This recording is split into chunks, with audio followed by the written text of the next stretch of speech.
गुजरात में हो चुका है विधानसभा चुनाव की तारीखों का ऐलान और जिस विकास मॉडल की चर्चा को लेकर भारतीय जनता पार्टी केंद्र की सत्ता तक पहुंची, उसी गुजरात में क्या बीजेपी को मिल रही है अब तक की सबसे बड़ी चुनौती? बिल्कुल। इसके अलावा क्या कांग्रेस इस बार मजबूत स्थिति में दिख रही है? क्या क्या चुनौतियां हैं बीजेपी और कांग्रेस के लिए? इन तमाम बातों पर हम चर्चा करेंगे, लेकिन आपको बता दें 9 दिसंबर और 14 दिसंबर को 2 चरणों में विधानसभा चुनाव के लिए मतदान होंगे। आइए देखते हैं सबसे पहले रिपोर्ट। 2019 के लोकसभा चुनाव से पहले गुजरात में होने वाले विधानसभा चुनाव पर पूरे देश की निगाहें टिकी हैं। चुनाव आयोग ने जैसे ही तारीखों का ऐलान किया, सिंहासन के सेमीफाइनल की सरगर्मी तेज हो गई। गुजरात में 9 दिसंबर को पहले चरण की वोटिंग होगी। पहले चरण में 89 सीटों पर मतदान होगा। दूसरे चरण का मतदान 14 दिसंबर को होगा।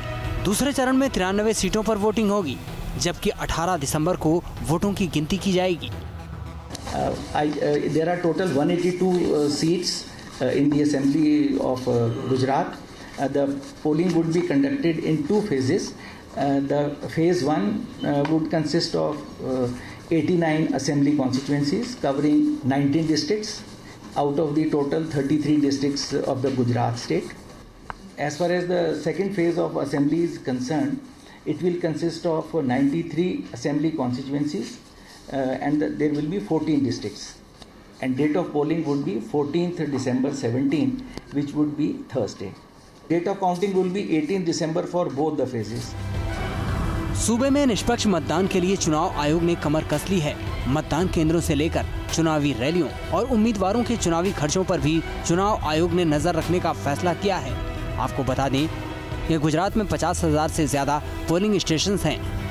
102 पोलिंग बूथ पर सिर्फ महिला कर्मी तैनात रहेंगी। सभी पोलिंग स्टेशन की वीडियो रिकॉर्डिंग की जाएगी। चुनाव में वीवीपैट तकनीक का भी इस्तेमाल किया जाएगा। सभी बड़ी चुनावी रैलियों की रिकॉर्डिंग की जाएगी। टीवी, सिनेमा और रेडियो के विज्ञापन पर भी नजर रखी जाएगी। चुनावी खर्च के लिए उम्मीदवारों को अलग बैंक खाता खोलना होगा। सभी उम्मीदवारों के लिए चुनाव में खर्च सीमा 28 लाख रखी गई है। प्रधानमंत्री नरेंद्र मोदी का गृह राज्य होने के कारण गुजरात के चुनाव पर पूरे देश की नजर है। यहाँ 22 साल से बीजेपी की सरकार है, लेकिन कांग्रेस इस बार सत्ता परिवर्तन के लिए पूरा जोर लगा रही है। जिस तरीके से खेल खेला जा रहा है, कारनामे खेले जा रहे हैं भाजपा की ओर से, मैं मानता हूँ गुजरात की लोगों के सामने, मतदाताओं के सामने चाल चलन, चरित्र और चेहरा भाजपा का खुला पड़ गया है। भाजपा कुछ भी कर ले, कितना भी दमन कर ले, कितना भी भ्रष्टता अपने खेमे में रखे, कुछ भी करे, कितना भी झूठ बोल ले, इस गांधी सदा की भूमि में मतदाताओं ने तय कर लिया है, सत्य का विजय होगा और भाजपा जैसी भ्रष्ट पार्टी का पराजय होगा।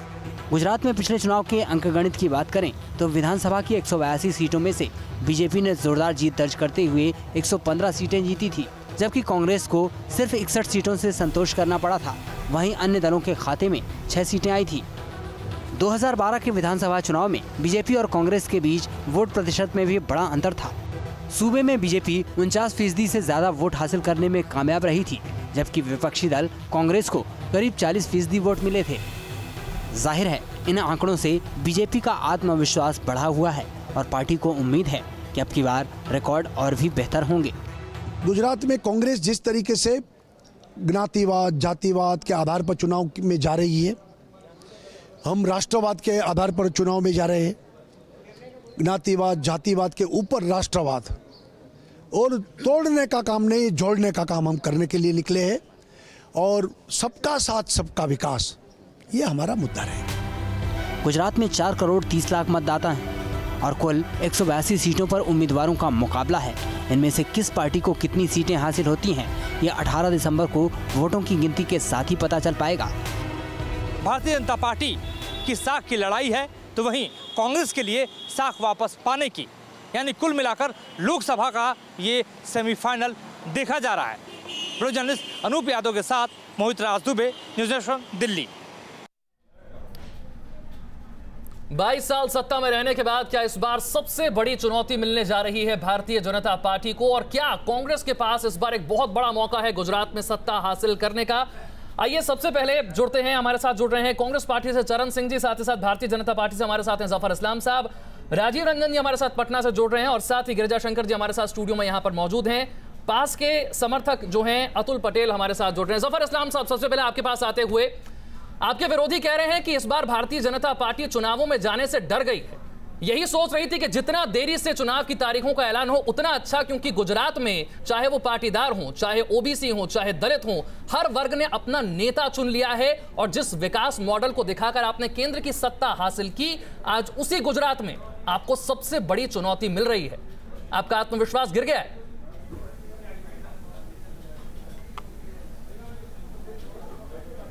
तो मैं तो ये पूछता हूँ अपोजिशन पार्टी से कि और पार्टियों में जो ओबीसी लीडर हैं और SC/ST समाज के लीडर हैं, माइनॉरिटी के लीडर हैं, पाटीदार लीडर हैं, चाहे वो बीजेपी में हो, चाहे कांग्रेस में है, चाहे एनसीपी में हो, वो लीडर नहीं है। वो लीडर नहीं है अपोजिशन के खिलाफ से के मुताबिक। देखिए ये सब अटकलें जो है ना वो अच्छी लगती है कहने में, हकीकत ground reality is very different. लेकिन ग्राउंड रियलिटी में हमने देखा है कि उनके एक आह्वान पर लाखों की भीड़ इकट्ठा होती है। हार बिल्कुल निश्चय पता है कि नहीं। अरे आप सुन तो लीजिए, ये मैं आपके चैनल में बोल रहा हूँ और पहले भी बहुत सारे चैनलों में बोल चुका हूँ, और हमारा पूरा विश्वास है कि कांग्रेस जो है बिल्कुल सिमटती हुई पार्टी है। अगर वरना ये लोगों से अगर उनको इतना कॉन्फिडेंस है तो लोगों के किसी के सपोर्ट की जरूरत नहीं होनी चाहिए। वो बैसाखी लेके चलने की क्या जरूरत है? आप खुद अपने बलबूते पर लड़िए जैसे भारतीय जनता पार्टी लड़ रही है। इस हमें विश्वास इसलिए है कि हमें लोगों का, ठीक है, यानी आपका आत्मविश्वास पूरा है। आपको लग रहा है कोई चुनौती आपको नहीं मिल रही है। हमारे साथ वरिष्ठ पत्रकार राहुल देव जी भी स्टूडियो में जुड़ गए हैं। गिरिजा शंकर जी के पास चलते हैं। गिरिजा शंकर जी, क्या वाकई स्थिति ऐसी है बीजेपी के लिए मुश्किल भरी, या बस लग रहा है? क्या है ग्राउंड रियलिटी, आप बताइए। आप बहुत समय से नजर रखें इन सब पर। पिछले 2-3 महीने से प्रधानमंत्री स्वयं जिस तरह गुजरात को अपने फोकस में लिए हुए हैं और जिस तरह से उनकी सक्रियता, लगभग 2 महीने में आप देखेंगे 6-7 बार उनका दौरा हो गया, रोड शो हो गए, तो इससे ही जाहिर होता है कि कहीं न कहीं बीजेपी इस चुनाव को चुनौती मान रही है। हाँ। चुनौती इस रूप में भी उनके सामने है कि केवल सरकार बनना महत्वपूर्ण नहीं उनके लिए। इस चुनाव में चूंकि बीजेपी से जो राष्ट्रीय अध्यक्ष हैं, प्रधानमंत्री हैं, दोनों उस राज्य से आते हैं, पहली बार वहाँ मुख्यमंत्री नहीं है नरेंद्र मोदी, और यदि इस चुनाव में बीजेपी की सरकार भी बन जाए लेकिन सीटें कम हो जाए तो भी वो उनके लिए बहुत बड़ी बात होगी। और इसका जो असर है वो अगले साल जिन राज्यों में चुनाव होने वाले हैं उस पर असर पड़ सकता है। इसलिए बीजेपी पूरी ताकत लगा रही है कि न केवल सरकार बने बल्कि उनकी सीटें भी और वोट भी बढ़े। सीटें और वोट शेयर बढ़ना बहुत जरूरी है। चरण सिंह जी हमारे साथ जुड़े हैं। चरण सिंह जी, आपकी हालत भी गुजरात में कोई खास अच्छी है नहीं। हार्दिक पटेल, अल्पेश ठाकुर, जिग्नेश मेवानी की बैसाखी के सहारे सत्ता तक पहुंचना चाह रहे हैं। इन वर्गों में जब असंतोष था 22 सालों तक, आप इनके मुद्दों को उठा नहीं पाए, और यही कारण है कि आज तीनों वर्गों से एक एक नेता निकलकर अब सामने आ चुका है और उसकी बैसाखी के सहारे आप सत्ता तक पहुंचना चाह रहे हैं। देखिए, जिसको मीडिया बैसाखी कहता है उसको हम राजनीतिक समीकरण कहते हैं, और ये राजनीतिक समीकरण हर राज्य में इस तरह से बनते हैं, कहीं भारतीय जनता पार्टी के फायदे के होते, कहीं कांग्रेस के फायदे के होते हैं। लेकिन मैं उसमें नहीं जाना चाहूँगा, क्योंकि ये चुनाव जो है ये केवल जाति समीकरण पे नहीं लड़ा जाएगा। ये चुनाव उस पर भी लड़ा जाएगा कि जो नोटबंदी हुई थी उसमें किस तरह से लोगों को तकलीफ हुई, इकोनॉमी को तकलीफ हुई। ये चुनाव जीएसटी के इम्प्लीमेंटेशन पे जो एक स्मॉल ट्रेडर है, जो छोटा ट्रेडर है गुजरात का, जो 73-74% ट्रेडर है, वो अब ये 73-74% लोगों को कितनी दिक्कत हुई है, ये चुनाव उस पर लड़ा जाएगा। जो टेक्सटाइल वर्कर और डायमंड ट्रेडर को लाठियां पड़ी हैं, चुनाव उस पर लड़ा जाएगा। जो मोरबी के जो लोग हैं सॉल्ट इंडस्ट्री के, जिस तरह से सॉल्ट इंडस्ट्री गिरी है, या जिस तरह से अलंग में शिपिंग इंडस्ट्री गिरी है, वहाँ पर बेरोजगारी फैली है, या जिस तरह से किसान महसाना या आनंद का परेशान है, या डांग का ट्राइबल जो है वहाँ पर आज भी माल न्यूट्रिशन है, वो जल, जमीन और जंगल के लिए आज भी परेशान है। तो ये तमाम सारे विषय हैं। अतुल पटेल यहाँ पर कुछ कहना चाह रहे हैं, पास से जुड़े अतुल पटेल साहब। और ये जो मुद्दे पाटीदारों की तरफ से उठाए गए थे उनका समाधान होता हुआ अब तक नजर नहीं आया है, और सबकी निगाहें इस बात पर हैं कि गुजरात के विधानसभा चुनाव में आप किसकी तरफ हैं?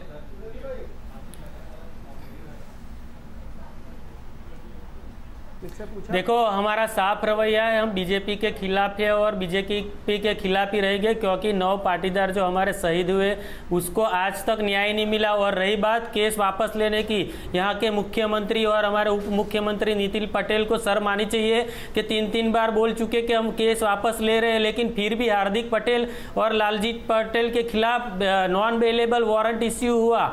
मतलब ये झूठ बोलने वाली पार्टी है। अभी कोई भी जनता यहाँ उसके पर विश्वास नहीं करेगी। और दूसरी बात, आप जो बैसाखी का प्रयोग कर रहे हैं वो प्रयोग आपको करना नहीं चाहिए, क्योंकि ये हमारे जो गुजरात के यूथ बाहर आया है, ये बहुत बड़े आगे आने वाले फ्यूचर, उसका बहुत ब्राइट फ्यूचर है। और गुजरात की जो धरा है, आप खुल के कह रहे हैं ना कि आप कांग्रेस के साथ हैं, ये शिक्षित युवाओं, आप खुलकर कह रहे हैं आप कांग्रेस के साथ हैं, किसानों की समस्या लेके आए हैं, इसलिए आपको बैसाखी शब्द का प्रयोग नहीं करना चाहिए। ठीक है, चलिए हमारे साथ राहुल देव जी भी है, वरिष्ठ पत्रकार के पास चलते हैं। राहुल देव जी, क्या आपको लगता है ये जो 3 युवा चेहरे हैं? अतुल पटेल जी, मैं जवाब देना चाहता हूँ, 1 मिनट। अच्छा, बोलिए। 30 सेकंड। ठीक है, बोलिए। 30 सेकंड।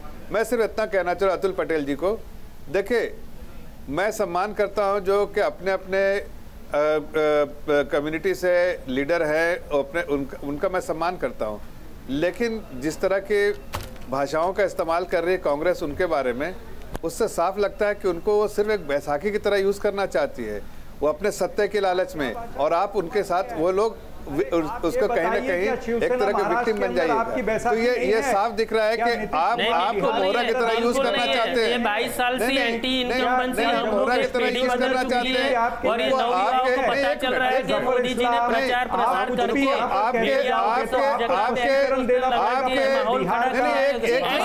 कोई किसी की बात नहीं सुन पाएगा। मैं आप तीनों के पास आऊंगा, राहुल देव जी से जान लेते हैं। जो बात सबसे कुछ देर पहले चरण सिंह जी ने कही कि छोटे और मझोले उद्योगों पर जीएसटी का, नोटबंदी का जबरदस्त असर पड़ा है। भारतीय मजदूर संघ जो कि आरएसएस से जुड़ा हुआ, आप साथ जाना चाहते हो, नोटबंदी जीएसटी का इम्प्लीमेंटेशन इस तरीके से किया गया जिसमें हमारा ध्यान नहीं रखा गया। ये कितना बड़ा मुद्दा होगा सर? सिर्फ इतना कहिए, मुद्दा तो है, देखिए मुद्दा सम्मान से पूछ रहा हूं, आप पूछिए उनसे क्या करना चाहते हैं। सिर्फ आपसे वोट, आपका वोट लेना चाहते हैं, मान्यवर आपको यूज करना चाहते हैं। जरा दूसरों को भी बोलने का मौका दें कि आप ही लोग बोलते रहेंगे।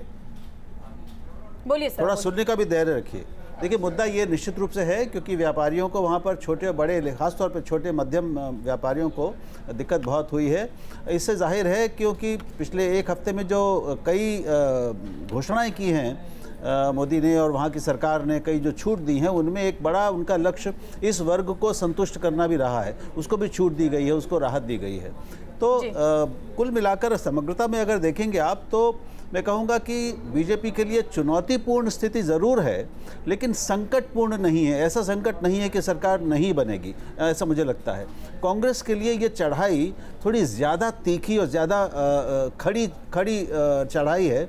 उसके लिए वो बेहतर करे ये तो हम मान सकते हैं, लेकिन वो इतना बेहतर कर ले कि वो सरकार बना ले, ये थोड़ा सा मेरे लिए चमत्कार जैसा कुछ होगा। जी, राजीव रंजन भी हमारे साथ जेडीयू स्पोक्स पर्सन जुड़े, उनके पास चलते। राजीव रंजन जी, गुजरात में आपके भी समर्थक हैं, लेकिन इस बार जिस तरह से बीजेपी की स्थिति नजर आ रही है, क्या आपको लगता है जो 3 युवा चेहरे हैं जो बड़े वर्ग का प्रतिनिधित्व करते हैं अपने अपने वर्ग का, वो कांग्रेस के साथ में, ऐसे में आप लोगों के लिए मुश्किलें हो सकती है गुजरात में?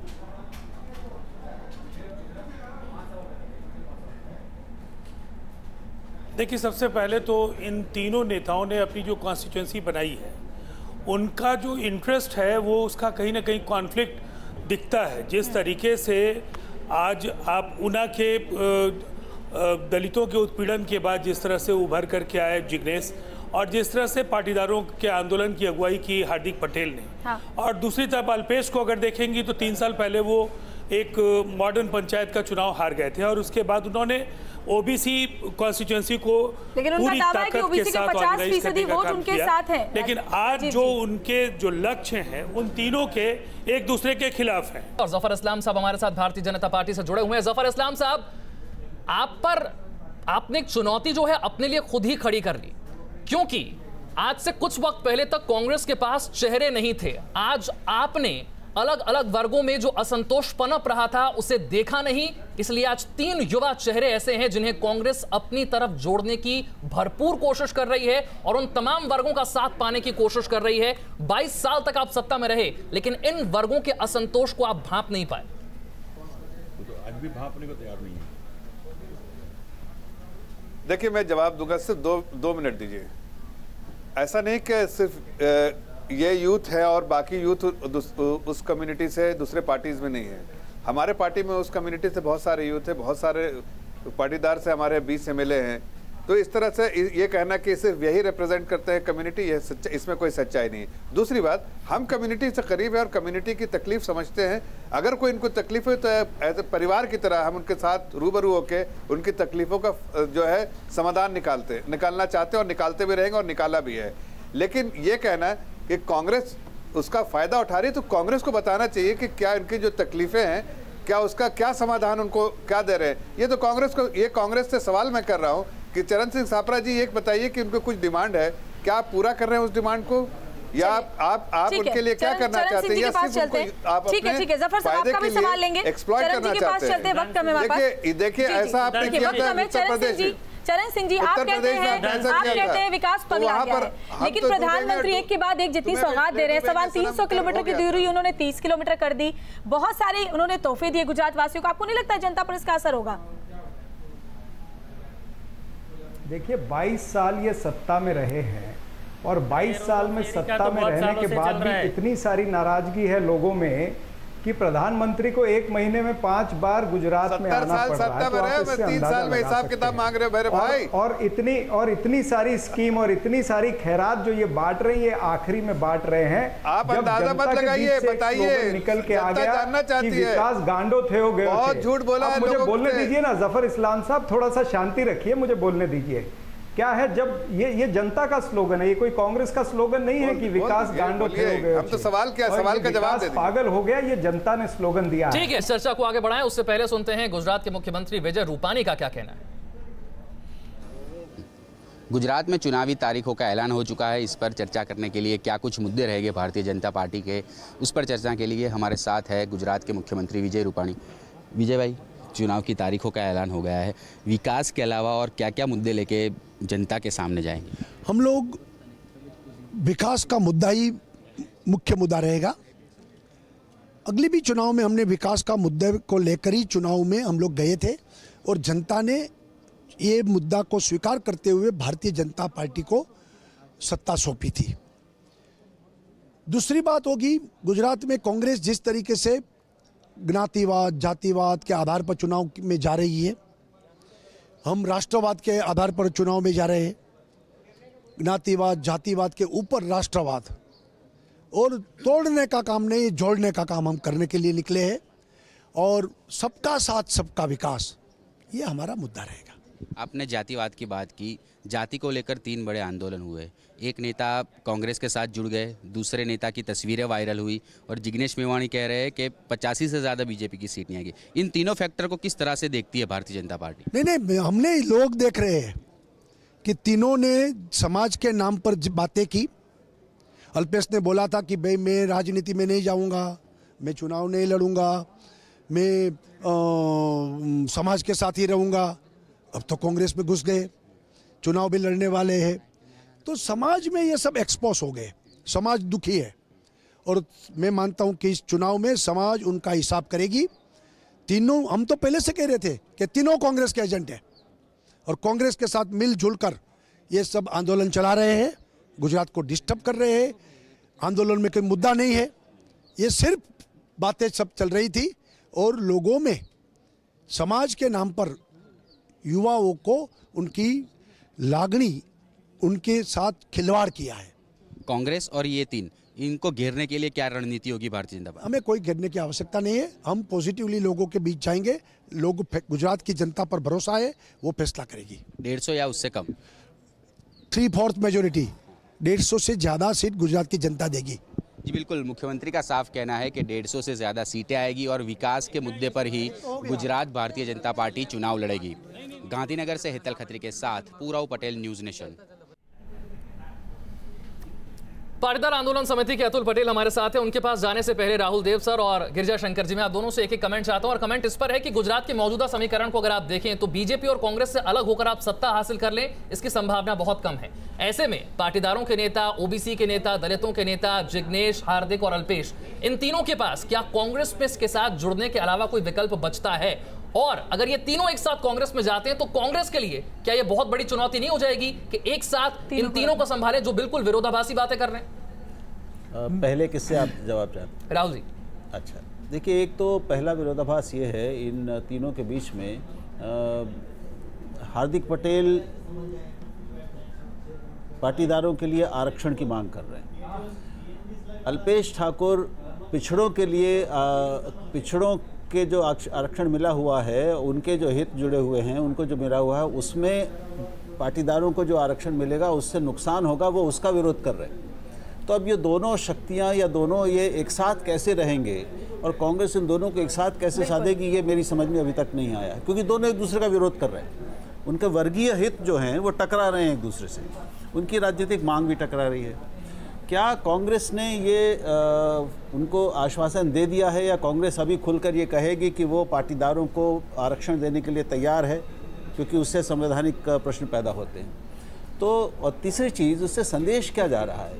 कांग्रेस एक बड़ी राष्ट्रीय पार्टी है, सबसे ऐतिहासिक पार्टी है, कोई शक नहीं इसमें, लेकिन आज जो वहाँ पर एक इतने लंबे समय तक शासन में रही है, आज उसको इन तीन नए युवा और अपरीक्षित नेताओं के सहारे चुनाव लड़ना पड़ रहा है, सत्ता में वापस आने की कोशिश करनी पड़ रही है, ये भी अपने आप में एक टिप्पणी है।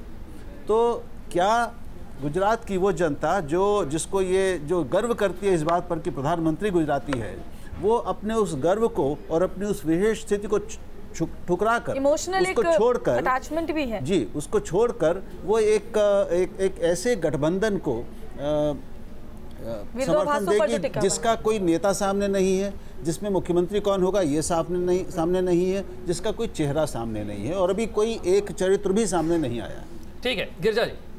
देखिए, जहाँ तक सवाल राजनीति में चुनाव के दौरान या चुनाव के पहले किसी इस तरह के समाज में जो अलग अलग तरह से सक्रिय हैं उनकी मदद लेना या उनको साथ लेना, ये मैं नहीं समझता कि इसमें कोई गलत है, और मैं ये भी नहीं मानता कि एक साथ संभालना कैसे होगा, आगे संभालेंगे कैसे? देखिए, मुद्दा यहाँ पर यह है कि तीनों नेता अलग अलग कारणों से बीजेपी से नाराज हैं या सरकार से नाराज हैं, तो जाहिर है कि उनकी उस नाराजगी का कोई लाभ यदि कांग्रेस लेना चाहती है तो उसमें कोई आपत्ति नहीं है जी।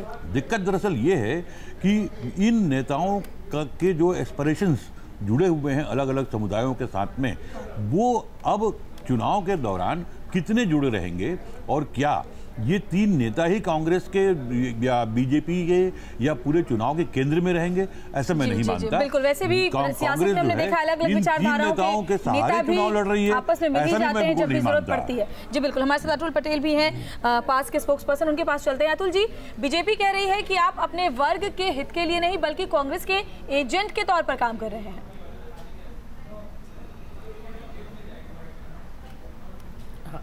हाँ, मैं आपको बताता हूँ, जब महात्मा गांधी जी अफ्रीका में गए थे और ट्रेन में से उसको धकेल के उतार दिया गया था, ऐसा ही अपमान विजय रूपाणी जी ने हमको एजेंट बता के कहा है, तो हम एजेंट बन के दिखाएंगे विजय रूपाणी के आगे। भूतपूर्व मुख्यमंत्री 2018 1 जनवरी को हम लगा देंगे, ये हमारा चैलेंज है डंके की चोट पर। दूसरी बात ये बोल रहे हैं कि हम लोगों ने एक्सपोज कर दिया हार्दिक पटेल, अल्पेश ठाकुर और जिग्नेश मेवाणी को, लेकिन हम लोगों ने नरेंद्र मोदी को एक्सपोज कर दिया है पूरे गुजरात में, क्योंकि पिछले चुनाव में बोले थे कि हम रोजगार देंगे, 50 लाख मकान गुजरात में देंगे, हर एक के अकाउंट में 15-15 लाख जमा करेंगे। ये सब हमने पूरे गुजरात की धरती पर जाके एक्सपोज कर दिया है मोदी जी को। मतलब मोदी जी का जो नारा था, मोदी जी जो झूठ बोल रहे थे उसकी नीति उसके सामने मैं मुख्यमंत्री को मीडिया के पाटीदारों की मांग शुरू कहां से हुई थी, आरक्षण की, रोजगार के क्षेत्र में मौके नहीं मिल रहे, शिक्षा के क्षेत्र में मौके नहीं मिल रहे, इसी विकास मॉडल की आप चर्चा कर रहे थे, आज उसी पर ये सवाल उठा रहे हैं। दुरुपयोग कर रहे हो, हार्दिक जैसे हम जैसे युवाओं को जेल में धकेल रहे हो, उसका जवाब डंके की चोट पर दिसंबर ये 2 महीने जफर इस्लाम साहब आपकी बात का जवाब दे रहे हैं। ठीक है, सुनिए जफर जी को भी सुनना पड़ेगा। आपका जो भी धंधा है चाय बेचने का, तो चाय बेचना पड़ेगा, जो भी ठीक है अतुल जी, वापस। ठीक है, जफर जी से जवाब जानते हैं। अरे अतुल जी देखिए, सरकार में जब आदमी रहता है तो बहुत सारी चीजें लोग डिमांड करते हैं, हर वर्ग से, समाज के हर वर्ग से कई चीजें आती हैं, कई डिमांड आते हैं, कई एक्सपेक्टेशंस होते हैं। 27 महीने से हम डिमांड कर रहे हैं। कोशिश करती है कि कानून के हद में जो बेहतर हो सकता है अपने से कानून के दायरे में रहकर जो बेहतर से बेहतर डिसीजन हो सकता है वो। लेकिन 4 बार मीटिंग हुई, मैं आपसे ये पूछ रहा हूँ बहुत देर से, और जो हार्दिक के खिलाफ आज वारंट निकला है, बीजेपी के मंत्री है, अरे एक मिनट, वारंट निकला है। आप सुन तो लीजिए अतुल जी, आप सुन तो लीजिए। देखिए, ये कोर्ट अपना काम करती है, कोर्ट में कोई हस्तक्षेप हम नहीं करते हैं, कोर्ट अपना काम करिए। कोर्ट की बातें जो है कोर्ट में ही आप दर्ज कराए तो अच्छा होगा, सरकार से तो कोई लेना देना नहीं। लेकिन जो आप सरकार पे जो इतना लगा रहे हैं, ऐसे गलत तरीके से विधानसभा के फ्लोर पर अतुल साहब सुन तो लीजिए, बोलना नहीं चाहिए। और हम आप अगर ये बन बना लिया है छोटे कांग्रेस के नहीं, आप ये बन बना लिया है कि कांग्रेस को नहीं, आपकी ये भाषा जो है साफ करने का मजबूर कर रही है रूपानी जी, कोई भी जीते उससे हमें मतलब नहीं, आपकी ये भाषा मजबूर कर रही है कि आप कांग्रेस की बात ज्यादा कर रहे हैं, अपनी बात कम कर रहे हैं। शब्द प्रयोग नहीं करना चाहिए। कई बार कह रहा हूँ, कई डिबेट में रह चुके हैं, नहीं पढ़े लिखे, आप क्यों नहीं पूछते हैं? ये नेशनल चैनल पे सप्रज, आप बताइए ना, मैं आपसे पूछ रहा हूँ। कांग्रेस क्या ये मांगे पूरी कर पाएगी? एक सवाल नेताओं के साथ चलने की बात कांग्रेस पार्टी कर रही है, सिर्फ इतना कहिए कि कांग्रेस के प्रवक्ता यहाँ पर है, कैसे आप देखिए, आपका उसी वक्त एजेंट का टैग खत्म हो जाएगा। नहीं, आपका एजेंट का टैग खत्म आप ही कर सकते हैं। आप कहिए कांग्रेस में ये डिमांड है, चरण सिंह कंफर्म करें कि ये कर रहे हैं कि नहीं। देखिए ऐसा है कि पहली बार भारतीय जनता पार्टी में बौखलाहट दिख रही है। एजेंटों के साथ घूमना, एजेंटों से पैसा बनाना। इस्लाम जी सुनिए, और एजेंटों को यूज करना। मुख्यमंत्री जो है उन्होंने क्या कहा, उन्होंने कहा कि हम जातिवाद पे चुनाव नहीं लड़ेंगे। कांग्रेस खरीद फरोख्त में पड़ी है, अभी 10 लाख हमारे नरेंद्र पटेल जी को ऑफर किए, वो कोर्ट में आज केस कर दिया है और 2 लोगों को हमारे आंदोलन। अरे आपके मुख्यमंत्री ने पहली बार कहा है, यानी बीजेपी ने पहली बार कहा है कि जातिवाद पे हम चुनाव नहीं लड़ेंगे, हम विकास पे चुनाव लड़ेंगे। जो भारतीय जनता पार्टी आज तक जातिवाद पे चुनाव लड़ती रही है, यूपी के चुनाव तक आपने जातिवाद पे चुनाव लड़ा है, वो आज कह रहे कि हम विकास पे चुनाव लड़ेंगे। और गुजरात की जनता पहले ही कह चुकी है कि विकास जो है वो पागल हो गया है। अतुल जी, आप देखिए, निजी स्वार्थ जब आने लगता है ना लोगों का, ऑल टाइम लो हो गई है, वो समाज के हित की बात करना बंद कर देते हैं। अभी ऐसे होने लगे कि लोग जो है कांग्रेस के स्वार्थ की बात करने लगे हैं, और ये गुजरात की जनता किसी हालत में माफ नहीं करेगी। भाव बढ़े हैं, अगर ये पाटीदार समाज के या किसी भी समाज के लोग कांग्रेस की बात करेंगे और समाज को डिस्काउंट जवाब ले लेते हैं। जफर इस्लाम साहब, मुद्दों पे आ जाते हैं। बेरोजगारी की बात यहाँ पर चरण सिंह ने की, जीएसटी की बात की, नोटबंदी की बात की, छोटे और मझोले उद्योगों की बात की है। ये लोग जो नाराज हैं, और खासकर जो दलितों पर अत्याचार हुए हैं, इनकी जो नाराजगी है, इसे आप दूर कैसे करेंगे? जय अमित शाह का विकास हो रहा है, बाकी गुजरात ये तो बहुत लंबे समय से आपके वोटर हैं। राहुल गांधी ने अभी हिमाचल और गुजरात मॉडल की तुलना की थी। उन्होंने जो बातें कही थी, बेरोजगारी भत्ते की बात की थी, हम जो रोजगार के अवसर पैदा नहीं कर पा रहे हैं, आप सरकार गुजरात में उसकी बात की लिया, क्यों यहाँ लड़ाई लड़ने नहीं आए? अतुल जी, आपके सवाल जफर इस्लाम के सामने जवाब सुन लीजिए। कर लिया सेफली। जफर इस्लाम जी, हाँ बोलिए। नहीं, राहुल गांधी जी को जब यही इस चीज की तमीज नहीं है कि हिमाचल प्रदेश और गुजरात कि दोनों का डेवलपमेंट मॉडल जो है ना कंपेयर नहीं किया सकता। दो अलग अलग तरीके के स्टेट है। जब भी स्टेट को डिफाइन किया जाता है तो 7 स्टेटों का एक जो है महाराज को जो किस तरह का वक्तव्य करते हैं, तमीज सिखाइए साध्वी निरंजन जोत को, अरे भाई सिखाइए अमित शाह को। मैं तो कह रहा हूँ कि जब स्टेट का कंपैरिजन होता है परफॉर्मेंस का तो पहाड़ी स्टेट का पहाड़ी से करते हैं, वहां पर बहुत सारी सुविधाएं दी जाती है, बहुत सारे सब्सिडीज दी जाते हैं। गुजरात में उस तरह भाई सप्लाई साहब, ठीक है, चलिए राहुल देव जी से कुछ जानेंगे। राहुल देव, जिस तरह से अभी नरेंद्र पटेल ने, उसके बाद निखिल सवानी ने बीजेपी पर आरोप लगाए हैं, राज्यसभा चुनाव के वक्त भी खरीद फरोख्त के आरोप, लगातार भारतीय जनता पार्टी पर इस तरह के गंभीर आरोप लग रहे हैं, इससे भी छवि खराब हुई है कहीं ना कहीं पार्टी की। निश्चित रूप से किसी भी पार्टी पर इस तरह के आरोप लगे तो ये उसके लिए दुखद है और उनको इसकी संतोषजनक जवाब उनको देना चाहिए, चाहे वो किसी भी तरह के आरोप हों। लेकिन कुछ नहीं कहा, बीजेपी ने खुलकर सामने नहीं कुछ कहा। उनको जवाब देना चाहिए और ये मैं दुर्भाग्यपूर्ण मानता हूँ।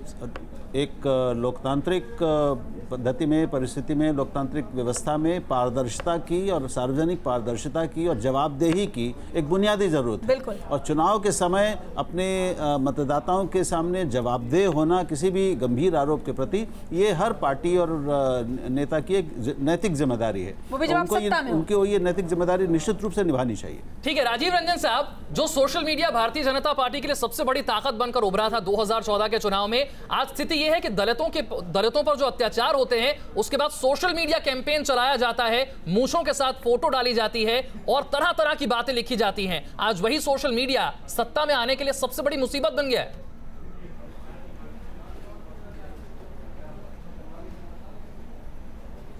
देखिए, सोशल मीडिया का उपयोग पूरी तरह से तलवार की धार की तरह है। आप सदुपयोग करेंगे या दुरुपयोग करेंगे, उसके दुष्परिणाम भुगतने के लिए आपको तैयार होना होगा। एक चीज़ मैं जरूर कहना चाहूँगा, गुजरात एक बार फिर से इतिहास वहाँ दोहरा रहा है। वहाँ खाम आधिकारिक समीकरण कांग्रेस का था और क्षत्रिय, हरिजन, आदिवासी, मुसलमान, दलित मैं कहना चाहूँगा, यह आधिकारिक समीकरण था और उसकी पराजय केशुभाई पटेल के दौर में जब भगवा आंदोलन हुआ उसके जरिए उसकी पराजय सुनिश्चित की गई। ठीक है। और जो जिस तरीके से गुजरात बदला है, इस तरह के अवसरवादी गठजोड़ को जनता का समर्थन नहीं मिलेगा। चुनाव में भारतीय जनता पार्टी एक बड़ी जीत की ओर बढ़ेगी।